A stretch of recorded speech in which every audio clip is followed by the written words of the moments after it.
الله أكبر الله أكبر الله أكبر لا إله إلا الله الله أكبر الله أكبر ولله الحمد. أعوذ بالله من الشيطان الرجيم. بسم الله الرحمن الرحيم. الحمد لله رب العالمين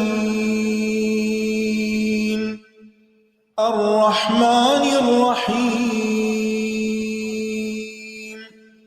مالك يوم الدين إياك نعبد وإياك نستعين اهدنا الصراط المستقيم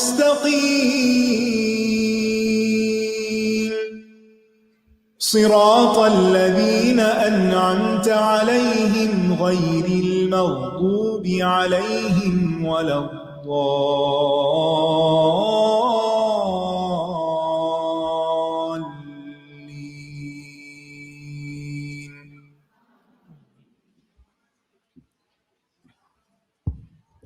السلام علیکم ورحمۃ اللہ وبرکاتہ.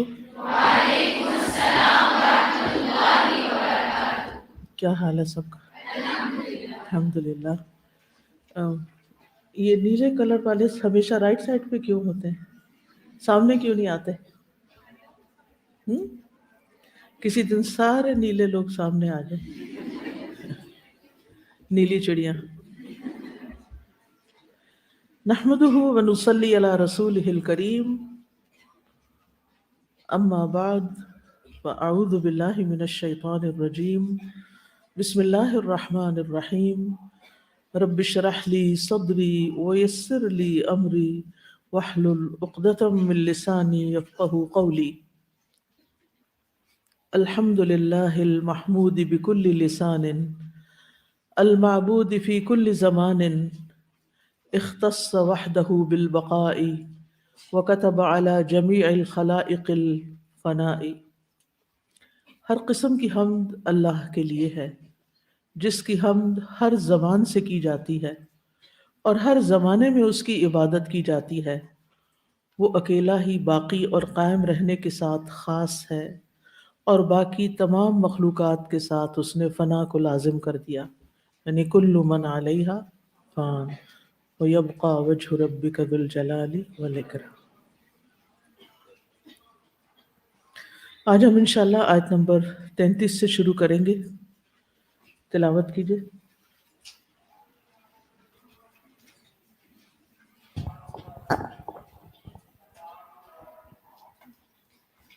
جنات عدن يدخلونها يحلون فيها من أساور من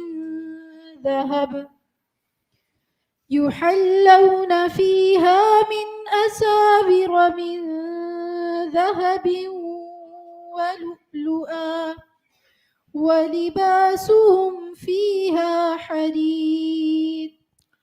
وہ ہمیشہ رہنے والے باغات میں داخل ہوں گے.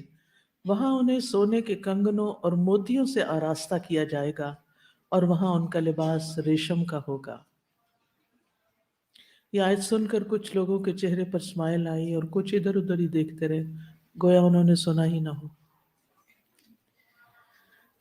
کتاب کی جب تلاوت کی جا رہی ہو تو پھر اس کو فالو بھی کرتے ہیں، اس کے معنی پر بھی غور کرتے ہیں. جنت کا ذکر ہو تو کیا کرنا چاہیے؟ خوشی کا اظہار کرنا چاہیے. یہاں کس کا ذکر کیا جا رہا ہے کہ وہ جنتوں میں داخل ہوں گے؟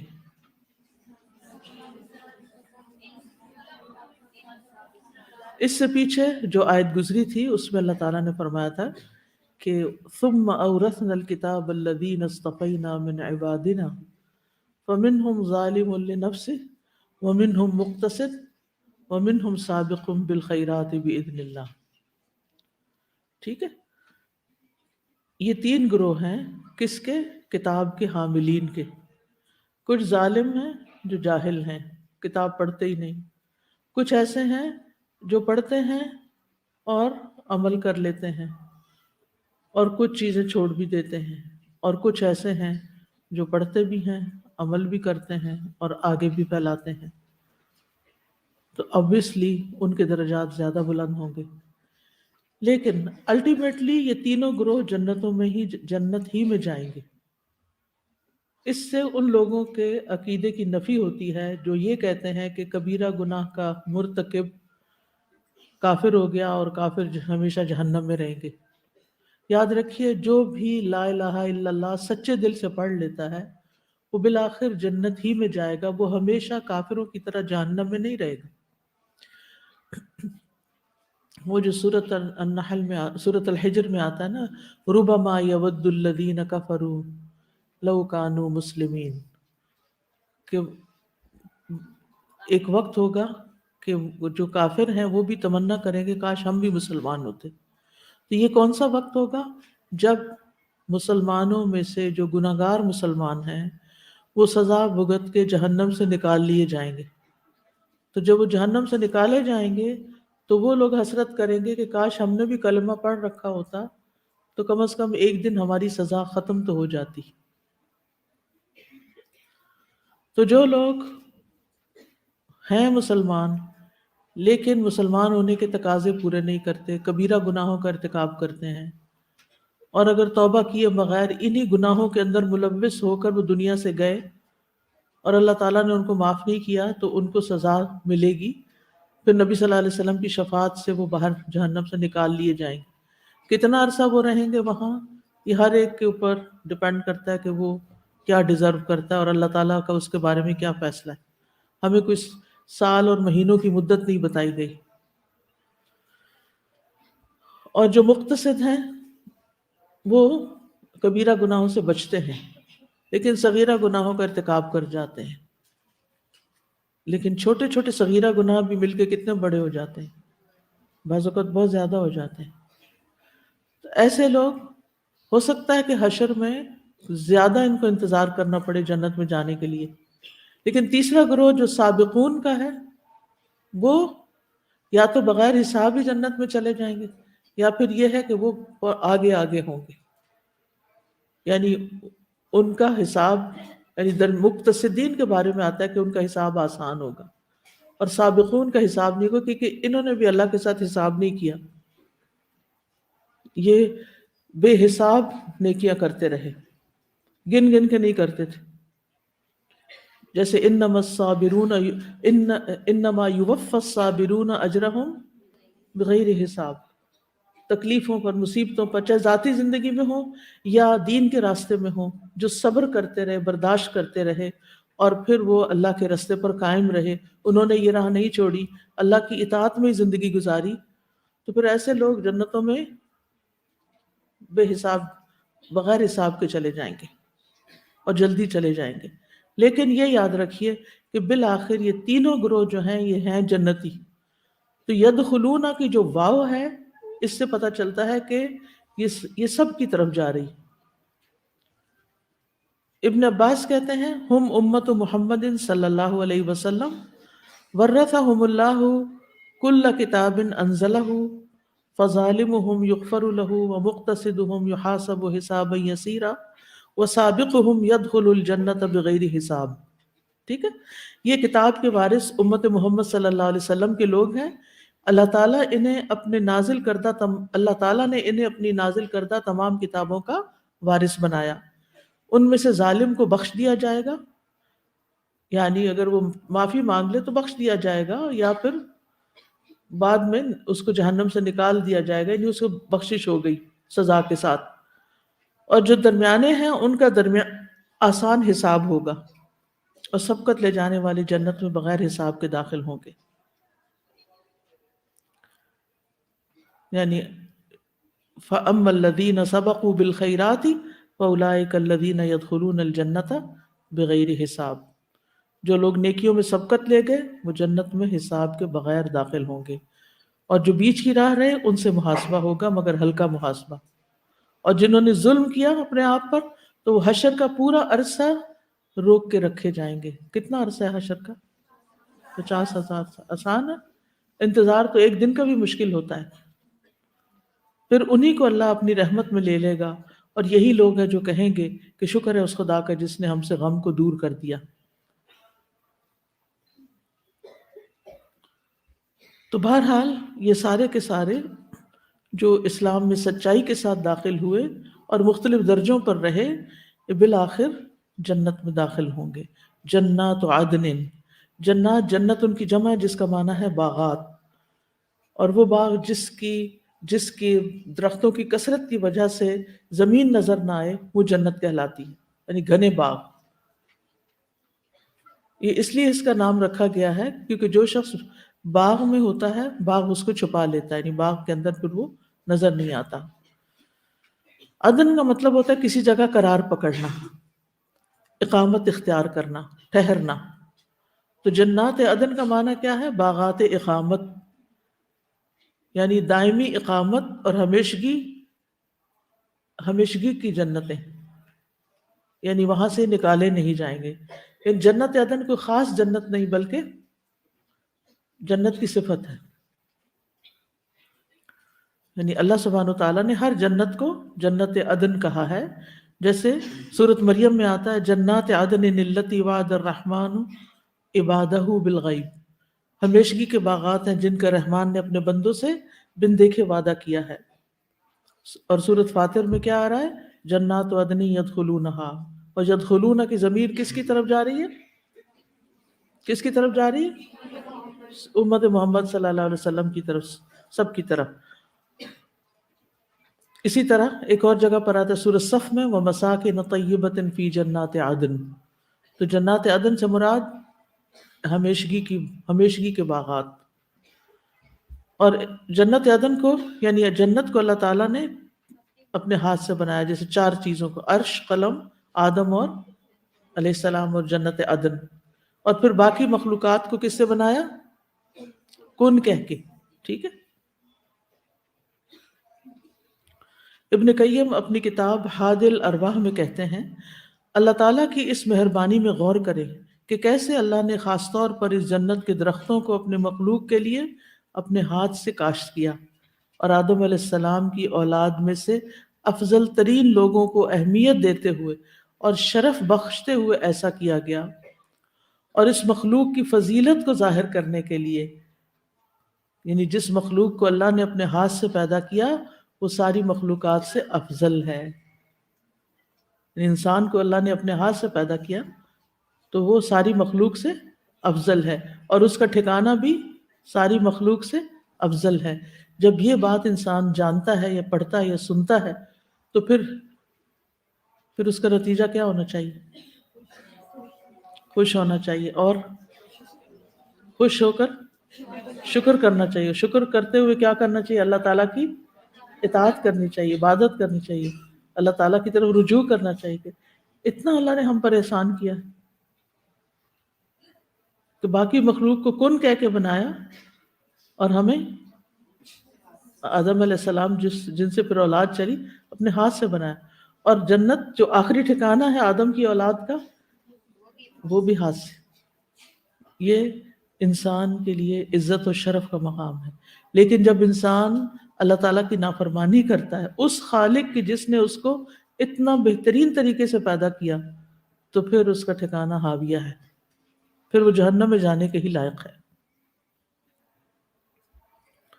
تو بہرحال وہ ایسے باغات میں داخل ہوں گے جو گہرے سایوں، خوبصورت پھلواریوں، اچھلتی ندیوں، عالیشان محلات، آراستہ کیے ہوئے گھروں پر مشتمل ہوں گے جن میں وہ ہمیشہ رہیں گے.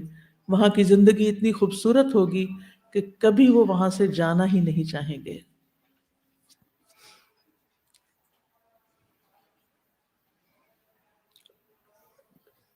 علماء یہ کہتے ہیں کہ یہ آیت قرآن مجید کی ان آیات میں سے ہے جو بہت امید دلانے والی ہیں کہ اللہ نے ظالم، مقتصد اور سابق کا ذکر کرنے کے بعد کہا کہ جنات عدن یدخلونہا، کہ یہ سارے ہی جنت میں جانے والے ہیں.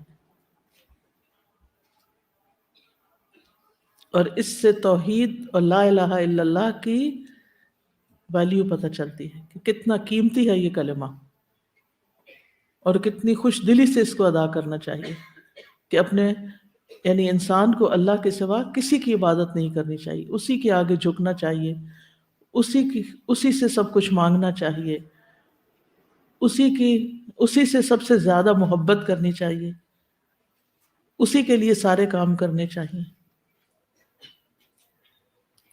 جنت میں ہوگا کیا؟ یحلون فیہا من اساور من ذہب ولؤلؤا، یحلون یعنی انہیں پہنائے جائیں گے، زیورات پہنائے جائیں گے، من اساورہ، اساورہ اسورہ کی جمع ہے، اور اسورہ جو ہے وہ سور، یعنی اس کا واحد سور ہے، اور جمع اسورہ اور اساور جمع الجموع ہے، مراد ہے کنگن۔ اور لؤلؤ وہ موتی ہوتا ہے جو سمندر سے نکلتا ہے، فیکٹریوں میں نہیں تیار ہوتا۔ نام تو لؤلؤ ہے لیکن دنیا کی طرح نہیں ہوگا، اس سے کہیں زیادہ خوبصورت ہوگا، کیونکہ دنیا اور جنت کی چیزوں کے نام بس ملتے ہیں، کوالٹی بہت فرق ہوگی۔ تو وہ موتی جو ان کے لباس پر اور ان کے زیورات پر اور ان کے جسم پر آراستہ کیے جائیں گے۔ امیجن کریں، یعنی آپ نے کنگن بھی ایسے پہنے ہوئے ہوں جن میں موتیوں کا جڑاؤ ہو، اور ہار بھی موتیوں کے ہوں، اور جو لباس ہے اس پہ بھی موتی لگے ہوئے ہوں، کتنی خوبصورت ڈریسنگ ہوگی۔ اچھا، آپ غور کریں گے کہ قرآن مجید میں جہاں کہیں جنت کے زیورات کا ذکر آیا ہے وہاں کانٹوں اور ناک کے زیور اور چیزوں کا نہیں ذکر آیا، ہار بار کا نہیں آیا۔ کس کا آیا؟ کنگن کا، اساور۔ چوڑیاں پہننا کس بات کی علامت ہوتا ہے؟ آرام، یس، یعنی وہاں پر پہننے کے بعد پھر کوئی کام نہیں ہوگا، نہ مردوں کا کوئی کام نہ عورتوں کا کوئی کام، تو چوڑیاں پہنے ہوئے ہوں گے سارے، اور خوبصورت جڑاؤ والی۔ اور آپ نے دیکھا ہوگا نا کہ جب کوئی اہم کام کرنا ہوتا ہے تو پھر ہم گھڑی، چوڑیاں، یہ سب کچھ اتار کے رکھ دیتے ہیں، لیکن جنت میں کوئی کام ہی نہیں تو اتارنے کی ضرورت ہی نہیں۔ میں نے خود جب سے کمپیوٹر پہ کام کرنا شروع کیا تو چوڑیاں اتار دی، اب ہلکی سی پہنی ہے کہ جو اس کے ساتھ نہ ٹکرائیں، کیونکہ کام میں رکاوٹ بنتی ہے۔ آپ ٹائپ کر رہے ہیں اور ٹک ٹک ٹک ساتھ چل رہی ہے، تو جب کام کرنا ہوتا ہے تو پھر انسان زیورات میں لدا ہوا نہیں رہ سکتا، پھر زیور اتارنے پڑتے ہیں۔ لیکن وہاں دنیا کام کے لیے ہے، اور وہاں آرام، وہ آرام کی جگہ ہے، جنت آرام کے لیے ہے۔ اس لیے جتنا ہو سکتا ہے یہاں کام کر لیں، جتنا ہو سکتا ہے یہاں تھکا لیں اپنے آپ، اور ایک ایک منٹ سے فائدہ اٹھائیں۔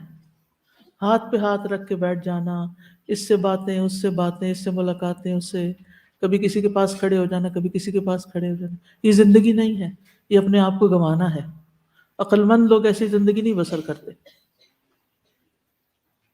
اگر جنت میں اعلیٰ درجے چاہیے تو دنیا میں اعلیٰ درجے کے اعمال کرنے پڑیں گے، ٹھیک ہے نا؟ ورنہ جنت کے 100 درجے ہیں، اور ایک درجے میں اتنا فرق ہے کہ جتنا زمین اور آسمان کا فرق ہے۔ تو آپ خود سوچیں کہ کچھ لوگ کہاں سے کہاں بلندیوں پر ہوں گے، اور ہر دفعہ جو اپ گریڈ ہوں گے تو اس کی کوالٹی اور اس کی خوبصورتی اور زیادہ ہوگی۔ یعنی صرف یہ نہیں کہ وہ کوئی ہائی رائز ہے اور کوئی ٹاور ہے اور اس میں کچھ لوگ پہلے فلور پہ رہ رہے ہیں اور کچھ 100ویں فلور پہ رہ رہے ہیں، ایسا نہیں ہے۔ کیونکہ اس میں تو یہ ہوتا ہے نا، جو عام طور پہ اپارٹمنٹس بنتے ہیں، اپارٹمنٹ بلڈنگس، اس میں سارے اپارٹمنٹ عام طور پہ ایک جیسے ہوتے ہیں سوائے پینٹ ہاؤس، وہ تھوڑا سا اچھا ہوتا ہے۔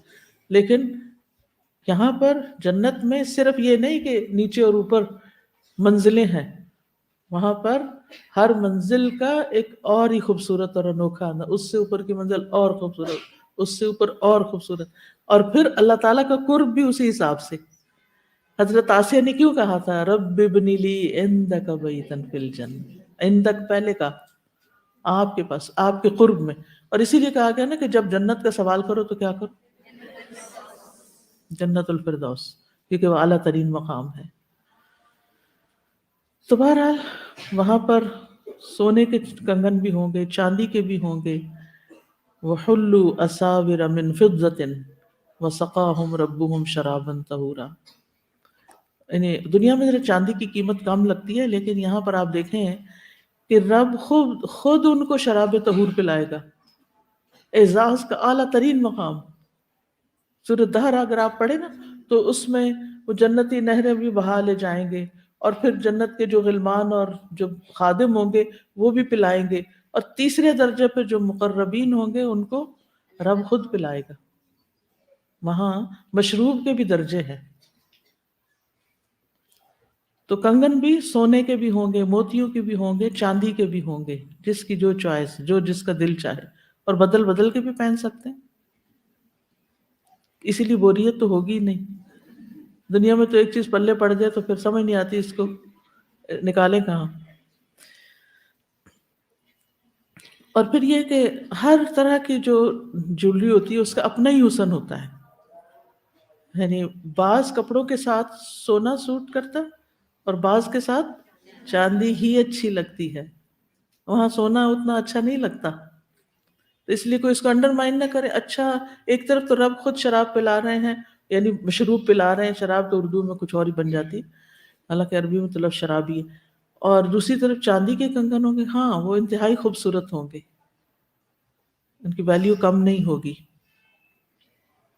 کیونکہ ہر ایک کنگن جو ہے وہ علیحدہ قسم کا ہے، اور ہر ایک کا مزاج بھی الگ، اور پہننے والے کے لیے پہننے والے کی چوائس بھی الگ الگ.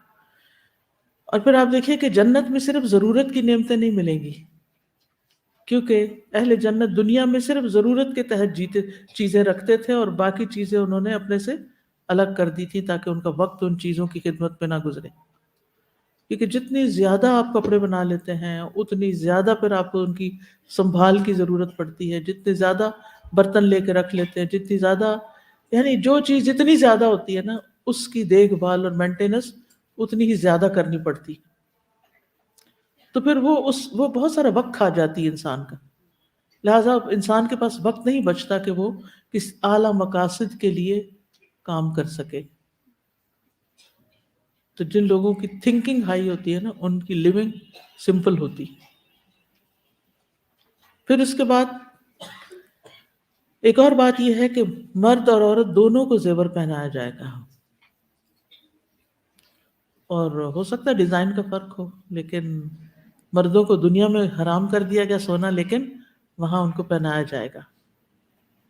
سعد بن ابی وقاص کہتے ہیں نبی صلی اللہ علیہ وسلم نے فرمایا، اگر ناخن سے کم مقدار کے برابر بھی جنت کی کوئی چیز ظاہر ہو جائے تو وہ آسمان و زمین کے کناروں کو چمکا دے، اور اگر جنت کا کوئی آدمی جھانک لے اور اس کے صرف کنگن ظاہر ہو جائیں تو وہ سورج کی روشنی کو ایسے ہی مٹا دے جیسے سورج ستاروں کی روشنی کو مٹا دیتا ہے.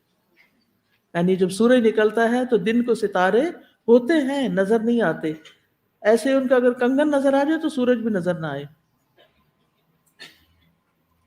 رسول اللہ صلی اللہ علیہ وسلم نے فرمایا، مجھے جنت میں لے جایا گیا، میں نے دیکھا کہ اس میں موتیوں کے ہار ہیں،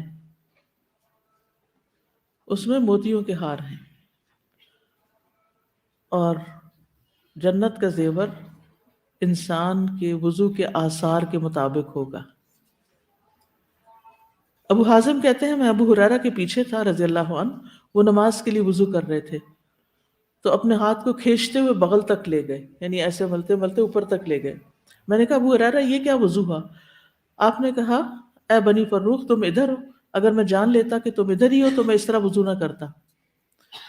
میں نے اپنے دوست محمد صلی اللہ علیہ وسلم سے سنا، آپ فرما رہے تھے مومن کا زیور وہاں تک پہنچے گا جہاں تک وضو پہنچتا ہے. پھر فرمایا وَلِبَاسُهُمْ فِيهَا حَرِيرٌ، ان کا لباس اس میں ریشم کا ہوگا، یعنی جنت میں ریشمی لباس ہوگا. اور آپ دیکھیں کہ دنیا میں سب سے زیادہ کمفرٹیبل لباس ریشم کا ہوتا ہے، لیکن وہ دنیا کے ریشم جیسا نہیں ہوگا. دنیا کا ریشم کون تیار کرتا ہے؟ کیڑا. کیڑے کے منہ سے کچھ نکلتا ہے اور وہ ریشم بناتا چلا جاتا ہے، یعنی اس کا جو لعاب ہے وہ ریشم ہوتا ہے. اور دنیا میں ریشم خراب بھی ہو جاتا ہے. آپ دیکھیں بڑی احتیاط سے ریشمی کپڑے دھونے پڑتے ہیں جو پیور ریشم پیور سلک ہوتا ہے، ورنہ وہ کیا ہو جاتا ہے، شرنک ہو جاتا ہے. تو آخرت کا ریشم صرف نام ایک جیسا ہے دنیا کے ریشم اور اس کے ریشم کا، ورنہ وہ بالکل مختلف ہوگا. دنیا میں مردوں کے لیے ریشم بھی حرام کیا گیا ہے، لیکن جنت میں ان کو بھی الاؤ ہوگا ریشم پہننا. یعنی دنیا میں جو چیزیں حرام کی گئیں وہ وہاں پر حلال ہو جائیں گی. سورۃ الانسان میں آتا ہے دہر میں عالیہم ثیاب سندس خضر واستبرق وحلوا اساور من فضة وسقاہم ربہم شرابا طہورا. ریشم کے سبز کپڑے ہوں گے اور وہ چاندی کے کنگن پہنائے جائیں گے اور ان کا رب انہیں پاکیزہ شراب پلائے گا. ریشم باریک بھی ہوگا اور موٹا بھی ہوگا، اور سبز رنگ کا ریشم کا ذکر آتا ہے. ریشم کے رومال بھی ہوں گے، ریشم کے بچھونے بھی ہوں گے. متکئین علی فرش بطائنها من استبرق وجنى الجنتین دان. جنتی لوگ ایسے بچھونوں پہ تکیہ لگائے ہوئے ہوں گے جن کے استر موٹے ریشم کے ہوں گے، خوبصورت بستر ہوں گے. ایک روایت میں آتا ہے ابن مسعود کہتے ہیں کہ جس بستر کا اندرونی حصہ موٹے ریشم کا ہوگا تو بیرونی کیسا پھر ہوگا. یعنی اگر اندرونی اتنا خوبصورت ہے، جیسے رضائی موڑ کے سوتے ہیں نا تو ایک اندر کی طرف ہوتا ہے نا، تو وہ عام طور پر کاٹن لگا دیتے ہیں یا کوئی گھٹیا کپڑا لگاتے ہیں، اور جو اوپر کا ہوتا ہے وہ عام طور پر ویلویٹ یا کوئی شنگھائی یا کوئی خوبصورت کپڑا لگاتے ہیں کہ اوپر سے اچھا خوبصورت دکھائی دے، لیکن اندر جیسا بھی ہو. لیکن جنت میں اندر ریشم ہوگا تو پھر باہر کیا ہوگا. تو اس آیت سے پتہ چلتا ہے کہ امت محمد صلی اللہ علیہ وسلم کے لیے خوشخبری ہے کس بات کی؟ جنت میں جانے کی. اسی طرح معتزلہ اور خوارج کے باطل عقائد کا رد بھی ہے. معتزلہ کہتے ہیں نفس پر ظلم کرنے والے کو بھی اپنے اذن میں جنت میں داخل کرے گا. خوارج کبیرہ گناہوں کو کفر سمجھتے ہیں، تو ان دونوں کا رد کیا گیا. اور اس سے بھی پتہ چلتا ہے کہ توحید پر مرنے والا بالآخر جنت ہی میں ہمیشہ رہے گا.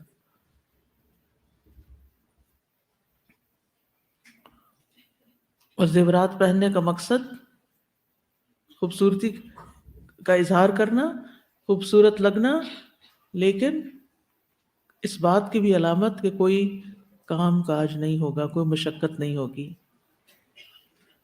یہ تو چند چیزوں کا ذکر ہے نا. ویسے تو آتا ہے لہم فیہا ما یشاؤون عند ربک، جنتیوں کو اپنے رب کے پاس کیا ملے گا؟ جو وہ چاہیں گے سب مل جائے گا. نیکسٹ آئے شمیم آپ پڑھیں.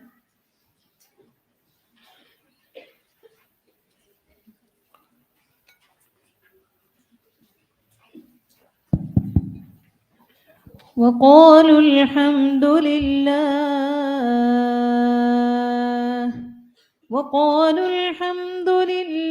الذي أذهب عنا الحزن إن ربنا لغفور شكور. اور وہ کہیں گے اس اللہ کا شکر ہے جس نے ہم سے ہم و غم دور کر دیا، یقیناً ہمارا رب بخشنے والا قدردان ہے. یعنی اہل جنت جب اللہ تعالیٰ کے تمام وعدوں کو اپنی آنکھوں سے پورا ہوتے دیکھ لیں گے تو بے ساختہ ان کی زبانوں پر اللہ کی حمد آ جائے گی. اللہ کا شکر ہے کہ ہم اپنے رب کے وعدوں پہ جیے، ہم نے اپنے رب کے وعدوں کے مطابق کام کیے، اور وہ ہماری امیدوں سے کہیں بڑھ کے پورے ہوئے، اور اس نے ہمارے سارے غم دور کر دیے. اب نہ ماضی کا کوئی پچھتاوا ہے اور نہ مستقبل کا کوئی خوف ہے، کوئی اندیشہ نہیں ہے. اور اس نے ہماری ساری کوتاہیوں سے درگزر فرمایا اور ہماری نیکیوں کو قبول کر لیا. وقالوا الحمد للہ، یہاں وہ شکر للہ نہیں کہیں گے بلکہ کیا کہیں گے؟ الحمد للہ. اس لیے کہ ہم جو ہے وہ شکر سے عام ہے. اس کا ایک سبب یہ ہے کہ حمد کے لائق ہستی وہی ہوتی ہے جو کامل ہو، اور پھر حمد کے لائق ہستی کا انعام دینا، کیونکہ شکر کا صرف ایک سبب ہوتا ہے، اور کیا ہے وہ؟ کہ جس شکر اس کا ادا کیا جاتا ہے جو کچھ دے آپ کو، لیکن حمد اس کی جاتی ہے جو آپ کو دے لیکن اس کے ساتھ ساتھ وہ اپنی ذات و صفات میں کامل بھی ہو، یعنی حمد میں کسی کے کامل اوصاف کی تعریف ہوتی ہے، سب تعریفیں، جبکہ شکر صرف انعام کے بالمقابل ہوتا ہے۔ مثلاً شمیم نے آیت پڑھی تو میں کہوں آپ کا شکریہ، بات بنتی ہے، لیکن اگر انہوں نے کچھ نہیں پڑھا تو میں کہہ سکتی ہوں شکریہ، کہہ سکتی ہوں نہیں، کیونکہ وجہ کوئی نہیں، ٹھیک ہے نا؟ اچھا، لیکن حمد میں تعریف بندہ ویسے بھی کر سکتا ہے کسی کی، ٹھیک ہے، کہ فلاں کی آواز بہت اچھی ہے، فلاں کی قرات بہت اچھی ہے،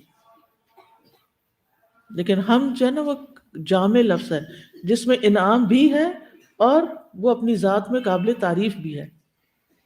جس کا ہم شکر ادا کرتے ہیں ضروری نہیں کہ وہ اپنی ذات میں کامل ہو یا قابل تعریف ہو۔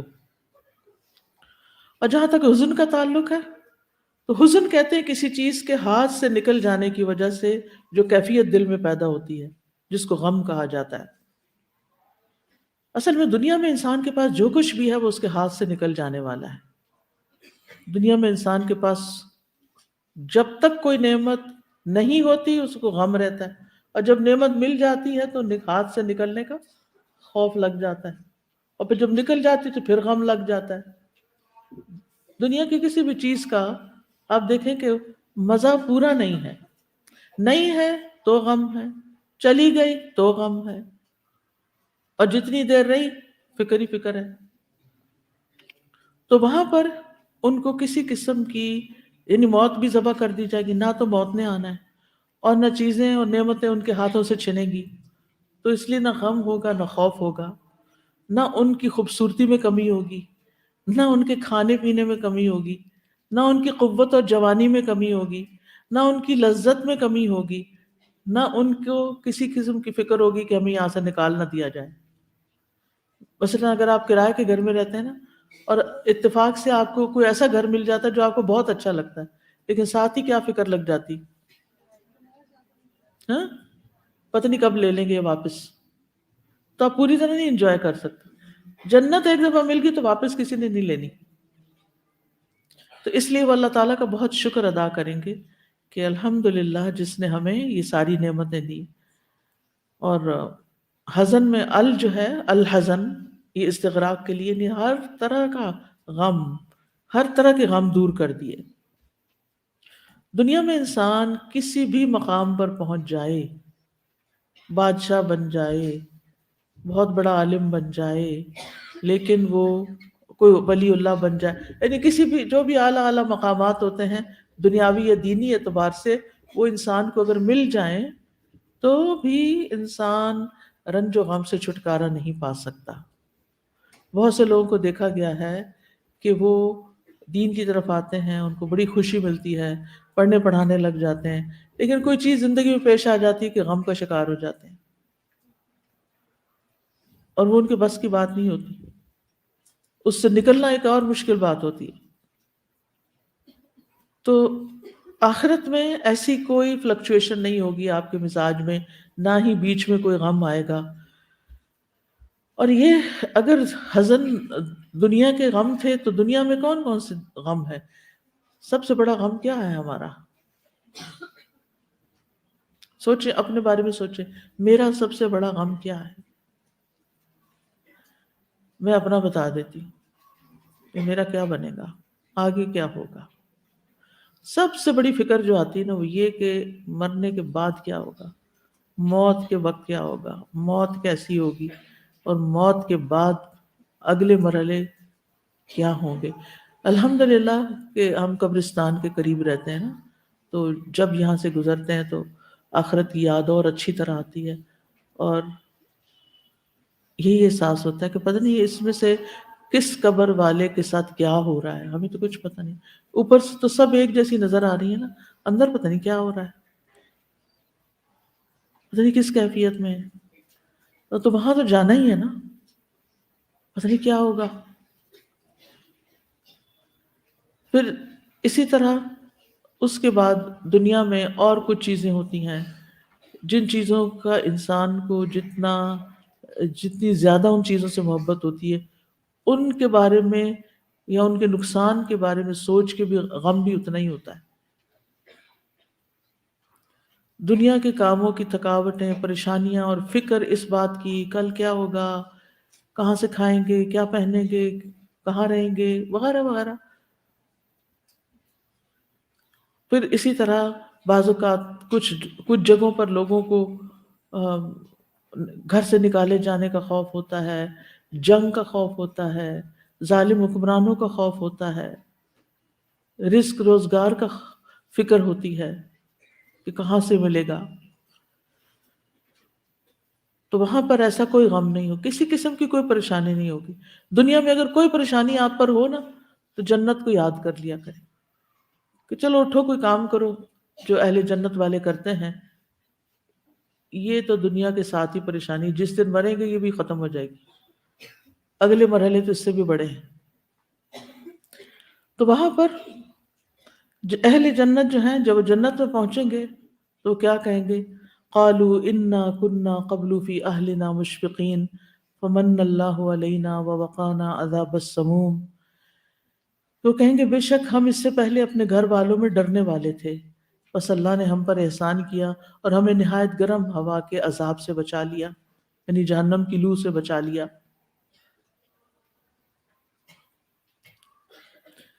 پھر اسی طرح آپ دیکھیں کہ دنیا میں عذاب سے بے خوف رہنے والے جو ہیں وہ وہاں بے خوف نہیں رہ سکیں گے. اللہ تعالیٰ آخرت میں یعنی اللہ تعالیٰ بندہ مومن پر دو غم نہیں جمع کرے گا، دو خوف نہیں جمع کرے گا. ٹھیک ہے، جو دنیا میں آخرت کی فکر میں رہیں گے وہ وہاں جا کر دنیا کے غم اور آخرت کے غم سے نکل جائیں گے. لیکن جو لوگ آخرت کو بھول کر صرف دنیا ہی کے پیچھے بھاگ رہے ہیں یا دنیا ہی کے غم رکھتے ہیں تو وہاں عین ممکن ہے کہ ان کو وہاں کے غم دیکھنے پڑیں. کیونکہ سورۃ الانشقاق میں بھی آتا ہے نا کہ انہ کان فی اہلہ مسرورا، وہ اپنے گھر والوں میں بڑا خوش تھا، اس کو کوئی فکر پرواہ نہیں تھی، کوئی غم نہیں تھا.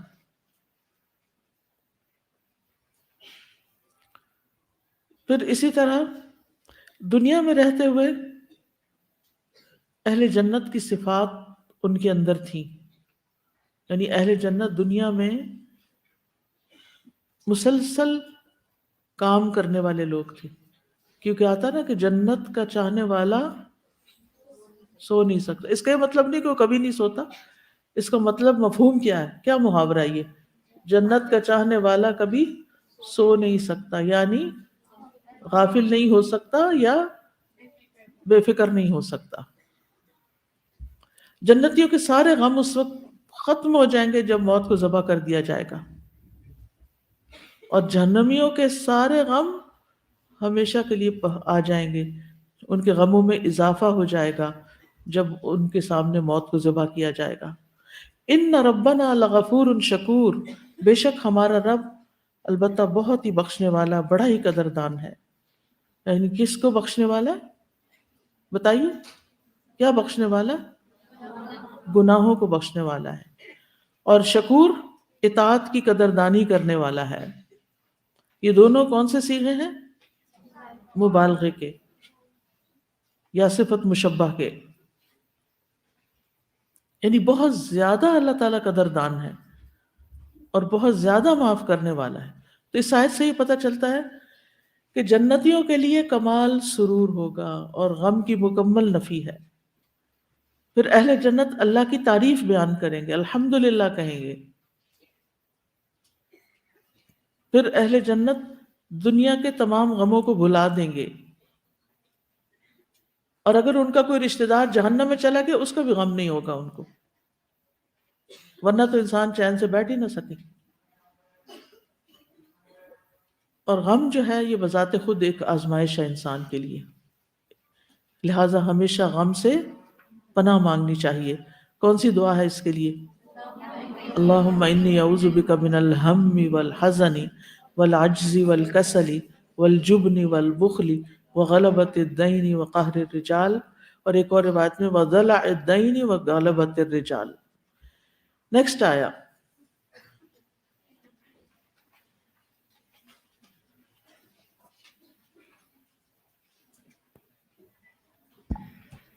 الذي أحلنا دار المقامة من فضله لا يمسنا فيها نصب ولا يمسنا فيها لغوب، جس نے اپنے فضل سے ہمیں ہمیشہ کے رہنے کے گھر میں اتارا، جہاں ہمیں نہ مشقت اٹھانی پڑتی ہے اور نہ تھکاوٹ لاحق ہوتی ہے۔ یعنی وہ اللہ تعالیٰ کی تعریف کو تھوڑا اور الیبوریٹ کریں گے کہ سب تعریفیں اللہ کے لیے ہیں جس نے اپنے فضل و کرم اور اپنی رحمت سے ہمیں یہ مقام عطا کیا۔ ہمارے اعمال ایسے نہیں تھے کہ جس سے ہم اس مقام کو حاصل کر سکتے، اور یہ کہ ہم ایسے گھر میں آئے ہیں جو ہمیشہ کا ہے، جس میں کوئی تھکاوٹ نہیں، کوئی بوریت نہیں۔ یعنی سارا کریڈٹ کس کو دیں گے؟ اللہ تعالیٰ کو۔ الذی احلنا، وہ جس نے ہمیں داخل کیا، بسایا، دار المقامتی، دار المقامہ کا مطلب جنت، کیونکہ اس میں مستقل رہنا ہے، قرار پکڑنا ہے، کوئی وہاں سے نکالا نہیں جائے گا اور کوئی نکلنا بھی نہیں چاہے گا۔ من فضلہ، یہاں من سبب کا معنی دے رہا ہے، یعنی اللہ کے فضل کے سبب سے جو اس نے ہم پر مہربانی کی۔ اگر وہ مہربانی نہ کرتا تو ہم اس مقام تک نہیں پہنچ سکتے تھے۔ حقیقت یہ ہے کہ ہم پر کوئی بھی جو مہربانی ہوتی ہے وہ دراصل اللہ تعالیٰ ہی کی طرف سے ہوتی ہے، اور یہ بات ہمارے دل کے اندر رچ بس جانی چاہیے، اندر اتر جانی چاہیے۔ چھوٹی سے چھوٹی نعمت ملے، چھوٹی سے چھوٹی خوشی ملے، فوراً اللہ کا شکر ادا کریں، اللہ نے یہ دیا۔ کچھ بھی معاملہ ہو، پہلا لفظ ہمارے منہ پر اللہ ہی کا ذکر آنا چاہیے۔ آپ اپنے مثلا آپ کے ہاتھ سے کچھ چیز گر گئی تو آپ کیا کہیں گے؟ ابھی تو سوچ کے بتا رہے، کہتے ہیں کیا کہتے ہیں؟ انا، اچھا، بہت اچھے لوگ ہیں آپ، اللہ کرے ایسا ہی ہو۔ ہائے امی، ہائے ابو، یہ تو نہیں کہتے؟ چلیے آپ چیک کیجئے گا اپنے آپ کو، دیکھیں یہ جو ہمارے انسٹنٹ رسپانسز ہوتے ہیں نا، ان کو ہمیں چیک کرنے اور چینج کرنے کی ضرورت ہے۔ کبھی ہم کہتے ہیں ہائے ہائے، کبھی کہتے ہیں اوہو، کبھی کہتے ہیں یہ کیا، یعنی ایک دم جو ہماری آگے سے ریاکشن ہوتا ہے نا، ہمیں اس کی بھی اصلاح کی ضرورت ہے۔ امام احمد بیمار تھے تو ان کے منہ سے آہ نکلی نا، تو جو ان کی عیادت کرنے ایک اور اسکالر آئے ہوئے تھے، انہوں نے کہا کہ یہ بھی لکھا جاتا ہے، تو اس لیے اعمال نامے میں اس سے بہتر لفظ لکھا جائے۔ تو لا یمسنا فیہا نصب ولا یمسنا فیہا لغوب۔ نصب کہتے ہیں تعب کو، تھکاوٹ کو، اور لغوب کہتے ہیں وہ کمزوری جو تھکاوٹ کی وجہ سے ہوتی ہے، یا کسل مندی یا بوریت۔ تو جنت کی مزید وہ خوبی بیان کریں گے کہ یہاں نہ کوئی تھکاوٹ ہے، نہ پریشانی ہے، نہ کوئی تکلیف ہے، نہ نماز ہے، نہ روزہ ہے، صرف نعمتیں ہی نعمتیں ہیں۔ نماز روزے کا آج بدلہ مل رہا ہے۔ علماء یہ کہتے ہیں کہ اگر جنت میں تھکاوٹ ہوتی تو نیند بھی ہوتی۔ دنیا میں نیند تھکاوٹ کی وجہ سے ہوتی ہے، کیونکہ اس سے زیادہ ہم مزید مشقت برداشت نہیں کر سکتے۔ ہم اکثر رات کو کہتے ہیں جب دیر تک کام کرتے میری بس ہو گئی، اس سے آگے نہیں، اور ایسا ہوتا ہے۔ تو جنت میں تو ایسی کوئی چیز نہیں، لہذا کہتے ہیں کہ نیند بھی نہیں ہوگی، وہاں سونے کی ضرورت ہی نہیں ہوگی، کیونکہ سونا جو ہے نا وہ موت کے برابر ہے، اور جب انسان سو رہا ہوتا ہے تو نعمتوں سے محروم ہوتا ہے، جو سویا اس نے کھویا، ٹھیک ہے نا؟ سونے والے جو ہوتے ہیں وہ کھو دیتے ہیں، اپرچونٹیز ان کے ہاتھ سے نکل جاتی ہیں. اور بعض لوگ تو کہتے ہیں جو سوتا ہے وہ کھوتا ہے. پنجابی میں کہتے ہیں یا اردو میں کہتے ہیں. لا یمسنا فیہا نصب ولا یمسنا فیہا لغوب. اب اسی طرح بڑھاپے میں تھکاوٹ ہوتی ہے، بیماری میں ہوتی ہے، وہاں ایسی کوئی چیز نہیں ہوگی، بلکہ کھائیں گے پیئیں گے مزے سے اپنے اعمال کی وجہ سے. تو اس آیت سے پتہ چلتا ہے کہ جنت میں داخلہ صرف اللہ کے فضل سے ملے گا، اپنے اعمال کی وجہ سے نہیں. دوسری بات یہ ہے کہ جنت عیش و عشرت کا مقام ہے، انسان ہر اس چیز سے لطف اندوز ہوگا جو وہ چاہے گا. پھر یہ کہ جنت کی نعمتیں کامل ہیں، اس میں کسی بھی نعمت میں کوئی کمی نہیں آئے گی. یہ بات یاد رکھیے گا. کیا کہا میں نے؟ جنت کی نعمتیں کامل ہیں، اس میں کسی نعمت میں کمی نہیں. دنیا میں کیا ہوتا ہے، کوئی نعمت آپ کو ملتی ہے، پھر آہستہ آہستہ اس میں کمی آ جائے، آہستہ آہستہ آپ اس سے بور ہو جاتے ہیں. آپ دیکھیں 10 سال پہلے آپ نے کوئی کپڑا خریدا ہو اور اتفاق سے کہیں رہ گیا ہو نا الماری وغیرہ میں، اور اب آپ نکال کے کہیں میں اس کو پہنوں تو کہ ہائے میں یہ پہنتی تھی. یعنی ہم ہر نئی چیز کو انجوائے کرتے ہیں، تھوڑی دیر کے بعد وہ نگاہوں سے اتر جاتی. جنت کی کوئی چیز نگاہوں سے نہیں اترے گی. نیکسٹ آیا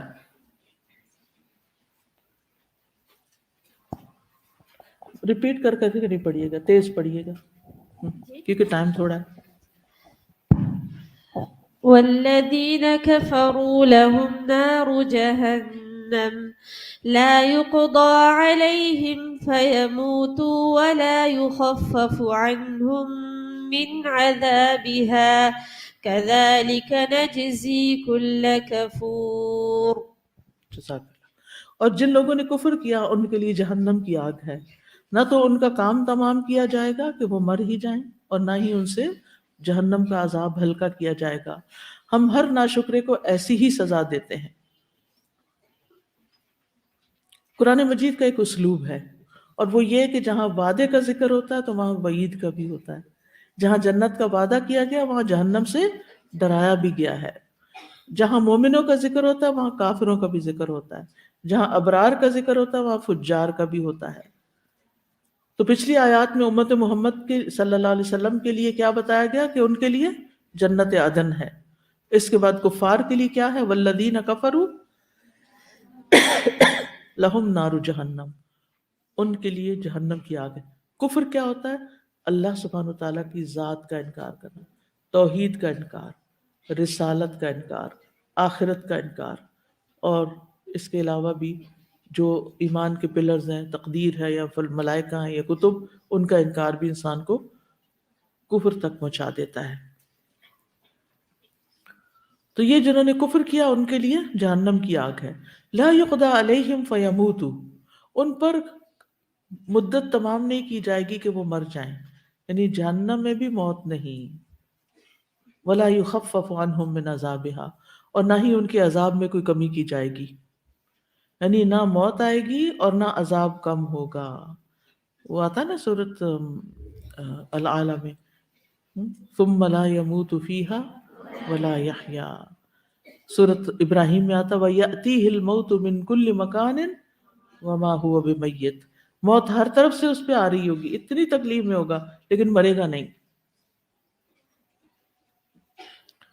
مالک فرشتے کو پکاریں گے جو جہنم کا داروغہ ہے. وَنَادَوْا يَا مَالِكْ لِيَقْضِيَ عَلَيْنَا رَبُّكَ قَالَ إِنَّكُمْ مَاكِثُونَ. وہ کہیں گے اے مالک چاہیے کہ تیرا رب ہمارا فیصلہ کر دے. وہ کہے گا بے شک تم یوں ہی عذاب میں پڑے رہو گے، تم یہیں رہنے والے ہو. لا يموتون فیہا ولا یحیون. اور پھر یہ کہ عذاب بھی ہلکا نہیں ہوگا بلکہ عذاب میں اضافہ ہی ہوتا چلا جائے گا. سکن جل جائے گی تو پھر دوبارہ سکن دے دی جائے گی. دن میں 70,000 دفعہ سکن بدلی جائے گی تاکہ ہر دفعہ نئی سکن کے اوپر عذاب جھیلیں. اور پھر کلما خبت زدناہم سعیرا، جب آگ ہلکی ہونے لگے گی تو اس کو اور بھڑکا دیا جائے گا، یعنی ذرا آگ کے عادی ہونے لگیں گے تو اس کی شدت میں اور اضافہ کر دیا جائے گا۔ اللہ تعالی ہم سب کو جہنم کی آگ سے بچائے۔ کذالک نجزی کل کفور، ہم ہر ناشکرے کو ایسے ہی بدلہ دیتے ہیں۔ اس آیت سے پتہ چلتا ہے کہ کافر کی سزا آگ ہے۔ پھر یہ کہ جہنم میں مختلف درجے ہیں۔ منافق کہاں ہوں گے؟ سب سے نچلے درجے پہ جہنم کے۔ اور ایک اور بات یہ پتہ چلی کہ جہنم کے عذاب میں کسی طرح کمی نہ ہوگی۔ نیکسٹ آیا۔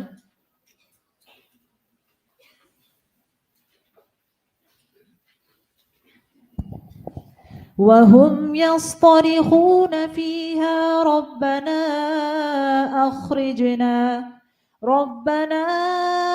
أخرجنا نعمل صالحا غير الذي كنا نعمل أولم نعمركم ما يتذكر فيه من تذكر وجاءكم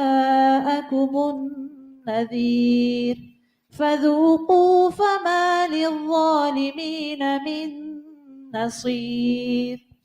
وہاں وہ چیخ چیخ کر کہیں گے، اے ہمارے رب ہمیں اس سے نکال کہ ہم نیک عمل کریں، ویسے نہیں جیسے پہلے کیا کرتے تھے۔ اللہ تعالیٰ فرمائیں گے کیا ہم نے تمہیں اتنی عمر نہیں دی تھی جس میں اگر کوئی نصیحت حاصل کرنا چاہتا تو کر سکتا تھا، حالانکہ تمہارے پاس ڈرانے والا بھی آیا تھا۔ اب عذاب کا مزہ چکھو، یہاں ظالموں کا کوئی مددگار نہیں۔ اب جہنمی کی مزید ڈسکرپشن بتائی جا رہی ہے۔ وَهُمْ يَسْتَرِخُونَ فِيهَا، وہ اس میں خوب چیخیں گے۔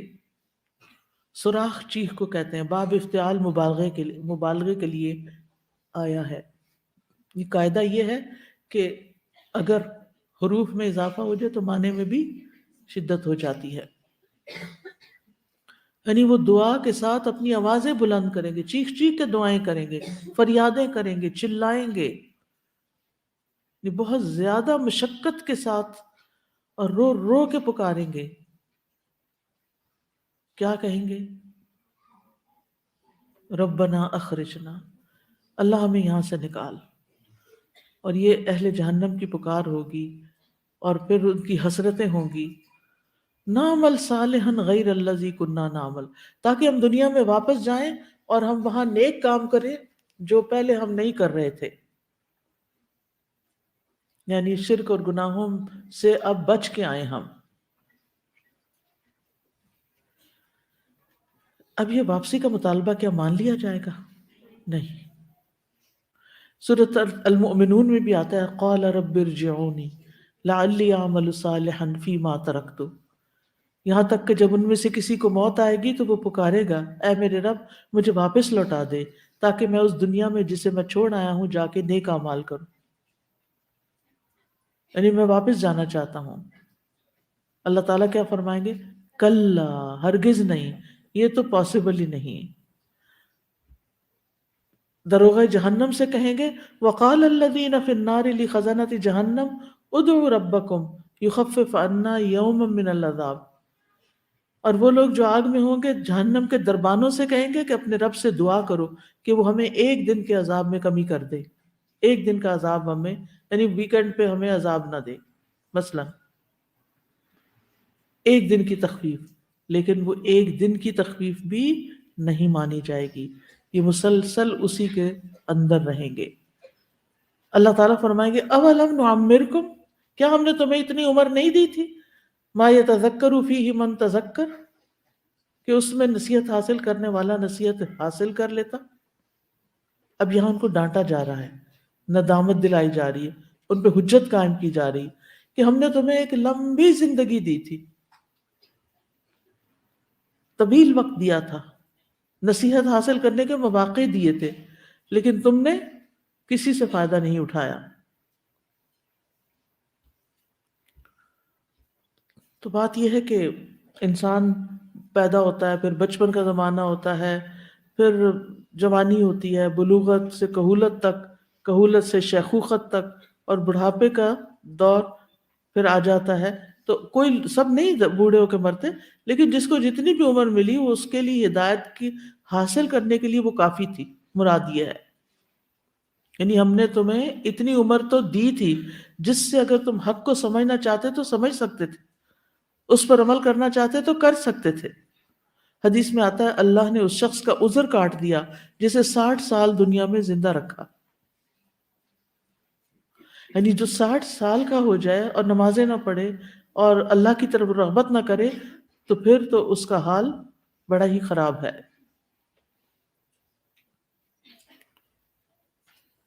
یعنی جو شخص بھی بلوغت تک پہنچ گیا، عقل سمجھ سے کام لینے لگا، لیکن پھر جان بوجھ کے کفر پہ اڑا رہا تو اس کو یہ کہا جائے گا. حضرت علی نے فرمایا وہ عمر جس پر اللہ نے گناہگار بندوں کو آر دلائی وہ 60 سال ہے. ما یتذکر فیہ من تذکر. تو ہم میں سے کوئی شخص یہ بہانہ نہیں کر سکتا کہ مجھے پتہ نہیں چلا تھا. جب ہمارے دل میں کسی چیز کی طلب پیدا ہوتی ہے تو ہم پتہ کر لیتے ہیں نا، بندے بندے سے پوچھتے ہیں اور منزل تک پہنچ ہی جاتے ہیں اور لے ہی آتے ہیں اس چیز کو، چاہے کتنی مہنگی ہو. کہ اس وقت یہ نہیں دیکھتے اس کی قیمت کیا ہے، اس وقت کیا دیکھتے یہ ہماری ضرورت پوری کرنے والی ہے.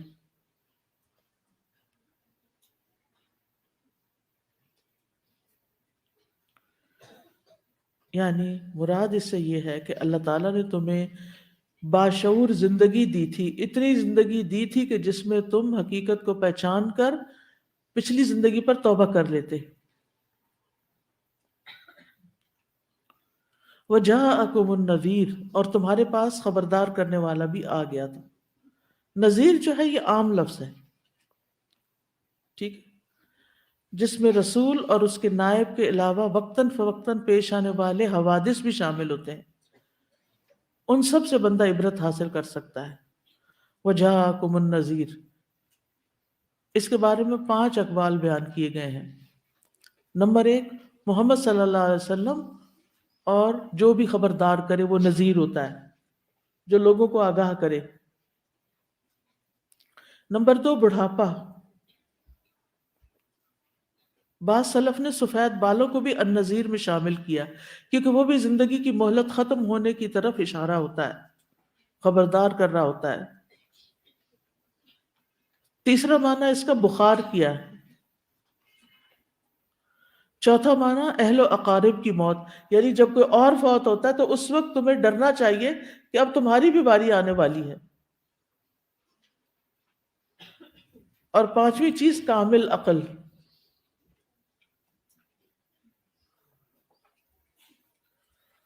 تو اس آیت میں 2 عذر بیان ہوئے ہیں.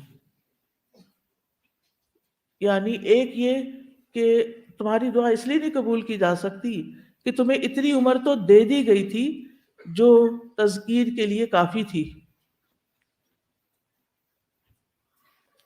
اور دوسری بات یہ ہے کہ تمہارے پاس باہر سے بھی ایسے پیغام آئے، لوگ آئے کہ جنہوں نے تمہیں سیدھی راہ پہ لگانے کی کوشش کی. تو پھر اہل جہنم کیا کریں گے؟ اقرار کر لیں گے. تو کہا جائے گا فذوقوا، چکھو، اب چکھو عذاب کا مزہ. فما للظالمین من نصیر، ظالموں کا کوئی بھی مددگار نہیں ہے اب. نصیر اور ناصر کا ایک ہی معنی ہوتا ہے، وہ جو شر سے حفاظت کرے اور خیر پر مدد کرے. تو بہرحال یہاں پر جہنمیوں کی اہانت کی گئی ہے، اور پھر یہ بھی واضح کر دیا گیا کہ ان کے لیے کوئی بھی چھڑانے والا نہیں آئے گا.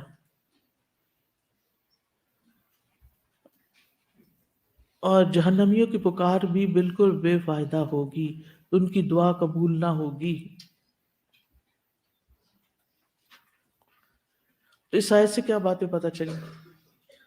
آپ میں سے کوئی بتائے گا کیا سیکھا؟ ذرا سا غور کریں، آپ بھی ہاتھ کھڑا کریں.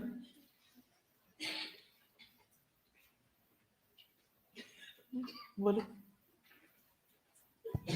جی اس سے ہمیں یہی پتہ چلتا ہے کہ اپنی عمر کا اور جو وقت ہمیں ملا اس سے بہترین فائدہ اٹھا لیں.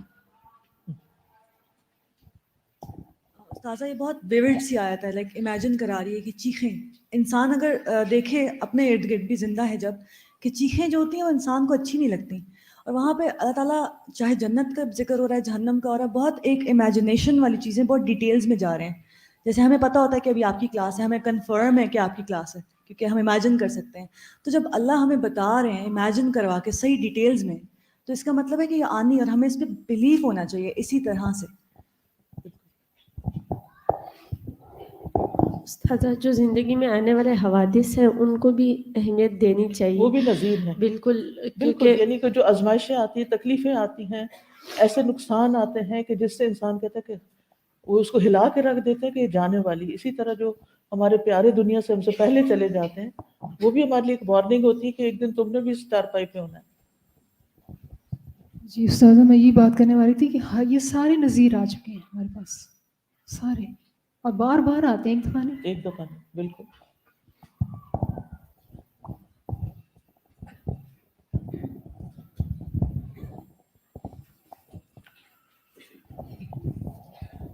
استاذہ جو سب سے پہلی تو یہ ہے نا ساری یہ باتیں کر کے، پھر سب سے جو وہ ہے ایک جیسے کہتے ہیں نا اسٹیمپ لگائی، وہ کہہ رہی کہ وہاں تمہارا کوئی مددگار بھی نہیں ہوگا، یعنی کوئی سہارا نہیں، کوئی کچھ نہیں. ورنہ یہاں پہ ہمیں کوئی پرابلم ہوتی ہے، کبھی ہم اس سے کہے کبھی اس سے کہے، یا کوئی نہ کوئی سولوشن ڈھونڈ لیتے ہیں، لیکن وہاں کوئی مددگار نہیں، بس اسٹیمپ لگا دی جس میں کوئی تبدیلی نہیں ہوگی. اب استاذہ جی یہ بات بھی اس میں پتہ چلتی ہے کہ کوئی عذر ہم پیش نہیں کر سکیں گے.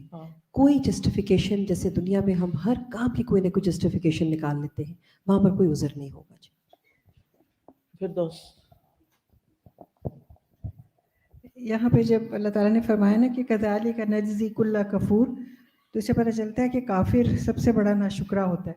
یعنی اس کو عقل ملی، اس کے سامنے سب کچھ چیزیں تھیں، سمجھتا تھا سب کچھ، لیکن اس کے باوجود اس نے اسی ہستی کو ہی نہیں مانا. اور آپ کی اس بات سے مجھے یاد ہے کہ جنتی کیا کہیں گے؟ الحمدللہ، کہ وہ شکر گزار لوگ ہیں. اور یہاں سب سے بڑی مشکل کیا ہے کہ ناشکرا، کہ اپنے خالق کو ہی نہیں پہچانا اور اس کی بات ہی نہیں مانی. تو موت کے وقت کی ندامتوں اور حسرتوں سے بچنے کے لیے ہمیں آج سے ہی عمل شروع کر دینا چاہیے. اپنا محاسبہ کرنا چاہیے، جو کمیاں کوتاہیاں ہیں اپنے اندر سے دور کرنی چاہیے، جو اپنی ذمہ داریاں ہیں ان کو معلوم کرنا چاہیے اور ان کو بہترین طریقے سے ادا کرنا چاہیے. اور جس شخص کو اللہ نے دنیا میں عقل سمجھ دے دی، پھر قیامت کے دن اس کے لیے کوئی عذر نہیں. اللہ تعالیٰ پوچھیں گے اولم نعمر کو، سوال کریں گے تمہیں عمر نہیں دی تھی، تمہارے پاس انف ٹائم نہیں تھا سمجھنے سوچنے کے لیے، جس میں عقل والا تو سمجھ ہی سکتا تھا. جی آپ بیٹا، یہاں بچی کسی نے ہاتھ اٹھایا تھا، ہاتھ اٹھائے. اچھا ادھر ہے، یہاں ہے. میم آج ہمیں اللہ تعالیٰ چانس دے رہے ہیں، بیسیکلی اس ورڈ میں جو بتایا جا رہا ہے کہ ہمیں اللہ تعالیٰ چانس دے رہے ہیں، اور جب ایک چانس کی لمٹ ہے، اور جب کی لمٹ ختم ہو جائے گی تو اس کے بعد ہم جو مرضی کریں ہمیں دوبارہ وہ نہیں کیا جائے گا. بالکل. لیکن ہمیں سمجھ کیوں نہیں آتی؟ اس کی کیا وجہ؟ ہم اپنے آپ سے پوچھیں نا، کیا ہمیں یقین نہیں؟ اور کتنا کلیئرلی بتا دیا گیا کہ کتنے طرح کے لوگ ہوں گے، کچھ ظالم بھی ہوں گے، کچھ مقتصد ہوں گے، کچھ. ہم کہاں ہیں؟ ڈیفینیشن تو کل میں نے آپ کو بتا دی تھی، اور مائنڈ میں اب بھی گروپ میں پوسٹ کر دیا، جس میں ساری وہ موٹی موٹی باتیں اس میں لکھی ہوئی ہیں کہ آپ اس کو دیکھ لیں، کہ وہ اس کو یاد رکھیں کہ ظالم کون ہے اور مقتصد کون ہے اور سابق کون ہے. دنیا میں چاہے جتنے بھی غم اور حزن آ جائے، لیکن سب سے بڑا عذاب جو ہے وہ آخرت کا ہے. بالکل ٹھیک ہے. انشاءاللہ کل ہم اس کے وقفات مکمل کرنے کی کوشش کریں گے تاکہ اس رکوع کو کمپلیٹ کر لیں، اور پھر ایک رکوع باقی رہ جائے گا انشاءاللہ. پھر جب اللہ کا حکم ہوگا اس کو کمپلیٹ کریں گے تاکہ سورت ہماری مکمل ہو جائے. سبحانک اللہم و بحمدک، اشہد ان لا الہ الا انت، استغفرک و اتوب الیک. السلام علیکم ورحمۃ اللہ وبرکاتہ. اللهم صل على محمد محمد وعلى آل محمد كما صليت على إبراهيم وعلى آل إبراهيم إنك حميد مجيد اللهم بارك على محمد وعلى آل محمد كما باركت على إبراهيم وعلى آل إبراهيم إنك حميد مجيد